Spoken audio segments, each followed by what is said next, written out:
અમદાવાદમાં વધુ સમય મોબાઈલ વાપરતા લોકો સાવધાન। લોકોમાં આંખને લગતી સમસ્યાઓ વધી રહી છે।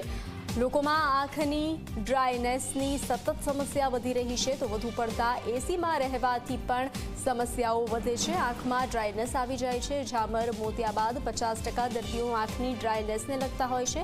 આંખના પાણી માટે જવાબદાર ગ્રંથિને નુકસાન પહોંચે છે। ડ્રાયનેસના કારણે આંખોમાં બળતરા, ખજવાળ જેવી ફરિયાદ રહે છે।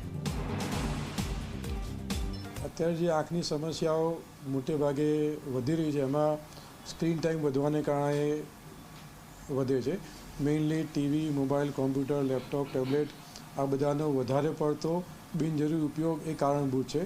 મોડી રાત સુધી મોબાઈલ પર જાગવું અને લાઇટ બંધ કરીને મોબાઈલનો વધારે પડતો ઉપયોગ કરવો, વિધાઉટ બ્લિંકિંગ સ્ટેઇંગ લીકથી જવું, એને કારણે બાળકોમાં અને મોટાઓમાં પણ ડ્રાય આઈનું કારણ અત્યારે ડિઝીઝ વધી રહ્યો છે।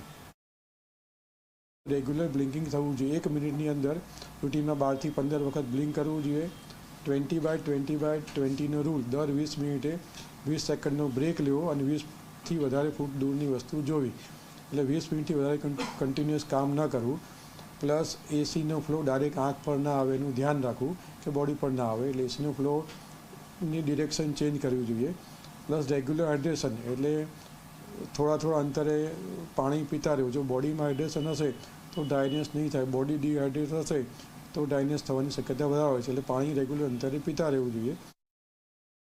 અને હવે વાત કરીશું દેવર્ષિ નારદ પુરસ્કાર વિશે।